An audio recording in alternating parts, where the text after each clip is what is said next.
Bagi Anda kaum perempuan, berhati-hatilah dalam membeli kosmetik.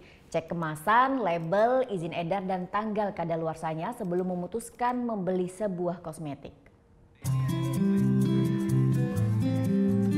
Badan Pengawasan Obat dan Makanan atau BPOM RI gelar kampanye cerdas menggunakan kosmetik bagi generasi milenial. Kampanye ini bertujuan untuk mengajak generasi milenial lebih cerdas dan selektif dalam menggunakan kosmetik.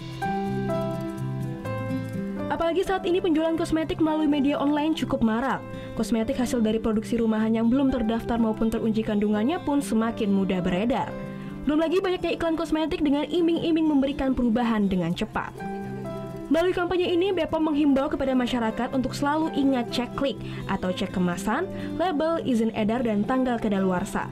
Itulah salah satu syarat sebelum memutuskan untuk membeli kosmetik. Jangan sampai kosmetik yang kita gunakan justru dapat membahayakan kesehatan kita sendiri. Kepala Badan POM Republik Indonesia, Penny Lukito, menyatakan saat ini peredaran kosmetik ilegal melalui media online menjadi tantangan yang besar. Hal ini karena sulitnya menelusuri sumber perolehan kosmetik ilegal yang dijual di media sosial karena tanpa identitas yang jelas.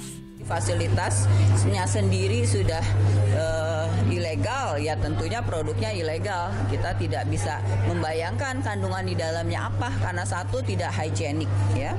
Cara produksinya tidak higienik, ya tidak higienis. Kemudian sementara salah satu konsumen mengakui jika saat ini penjualan produk-produk kecantikan khususnya melalui media sosial sangat marak.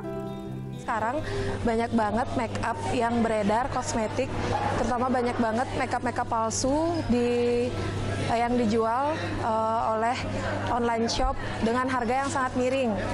Jadi mereknya merek luar tapi harganya miring, itu sudah pasti. Dalam 3 tahun terakhir hingga tahun 2015, jumlah kosmetik yang terdaftar di Indonesia meningkat hampir 2 kali lipat, yakni menjadi 51.000 item.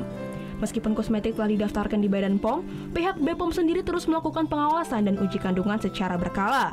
Masyarakat juga diharapkan berperan serta aktif untuk melaporkan jika ditemukan adanya peredaran kosmetik ilegal. Surya Sanjaya melaporkan untuk NET. Oh yang beneran? Iya, oke. Tapi gue pernah.